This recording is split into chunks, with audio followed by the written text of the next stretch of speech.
Everyone's waiting for a housing crash. Not a small correction, a real crash. 50% down. A full reset that finally makes homes affordable again. And people aren't just expecting it, they're rooting for it. But if you're waiting for a crash to make buying finally make sense, this video will show you why that assumption is completely wrong, what actually causes real housing crashes, and what you need to do in this kind of market if you are looking to buy your forever home. Housing crashes don't start with prices, they start with pressure, with people who have to sell, regardless of what the market is offering them. That's the mistake almost every crash prediction makes. High prices alone don't cause forced behavior. Stress does. Job loss, rising payments, bad debt structures, and no margin for error. That's why 2008 collapsed the way it did. It wasn't just speculation, it was leverage stacked on leverage, tied to loans designed to fail under even a little bit of pressure. Payments then reset higher for borrowers who hadn't qualified for real rates. Equity was thin or non-existent. People couldn't rent out their homes, couldn't refinance, couldn't wait, had to sell all at once into a falling market. Remove forced sellers and crashes disappear. What you're left with isn't collapse. It's stagnation, negotiation, and time. Housing is slow by design, and without a wave of owners going broke and needing to sell simultaneously, prices don't snap back.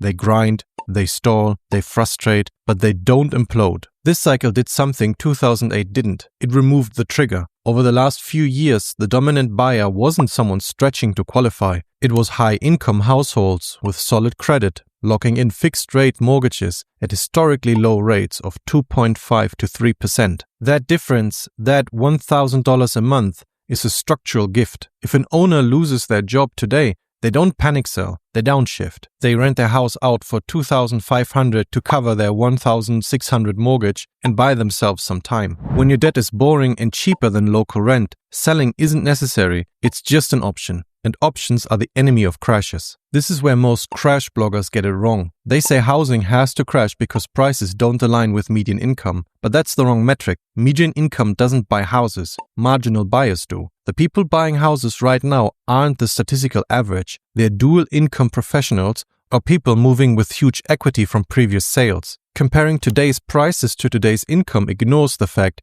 that 60% of homeowners aren't paying today's prices. They're paying 2019 prices with 2021 interest rates. Expensive doesn't mean unstable. It means uncomfortable for the people on the other side looking in. You hear the news say inventory is rising as a sign of doom. But you have to ask, is it sticky? In a real crash, inventory is stiff. Sellers are bleeding money every month and need out. Today, we have optional inventory. If a seller doesn't get their price, they simply pull the listing and wait. They aren't under pressure. We are seeing price discovery without desperation. And without desperation, you don't get a 40% haircut. You get a house that sits on Zillow for 90 days until the seller decides to just stay put. Does this mean housing is safe? No. It means the pain looks different. Unless we see a massive sustained spike in unemployment, which the Fed is waiting for to have an excuse to lower rates again, we won't see a flood of forced liquidations. Instead of a reset, we get a stagnation trap. Markets move sideways for years. Inflation eats away at the real value of the home while nominal prices stay flat. It feels frustrating because nothing breaks, and that's the point. A 10% decline is already a crisis in policy terms. Anything deeper usually triggers a government response because housing deflation is fiscally unworkable for the economy. So, if the big crash isn't coming to save you, what do you actually do?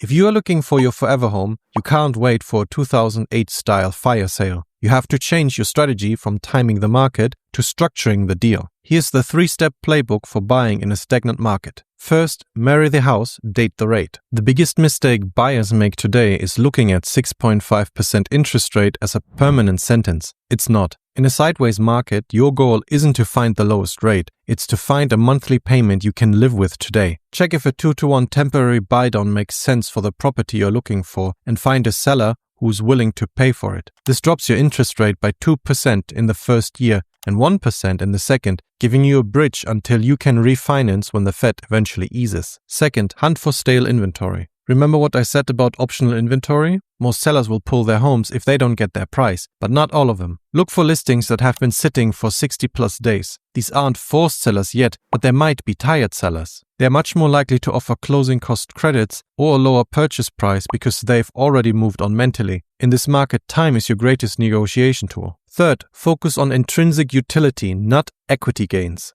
In a 20% growth year, everyone is a genius. In a 2% growth year, the house has to actually work for your life. Stop asking, what will this be worth in 2 years? And start asking, what is the cost of not owning this for the next 10? If you're paying $3,000 in rent to a landlord, that's a 100% interest rate. Even a high rate starts looking better when you realize you're finally paying yourself instead of someone else's 3% mortgage. If you made it until here, you realize that the waiting game has a hidden cost. Every month you wait for a crash that the data says isn't coming, you're paying a rent tax and losing a month of principal paydown. Now you know how to act, but you might be on the fence of buying a property at all. You might have bought into the lie of those finance bros, rent forever and just invest the difference. But that's complete nonsense. You don't just need a house. You need infrastructure that allows you to take bigger risks elsewhere. In this next video, I'm breaking down the logical failure of the forever renter mindset and why your first property is the only way to truly stop resetting your progress to zero.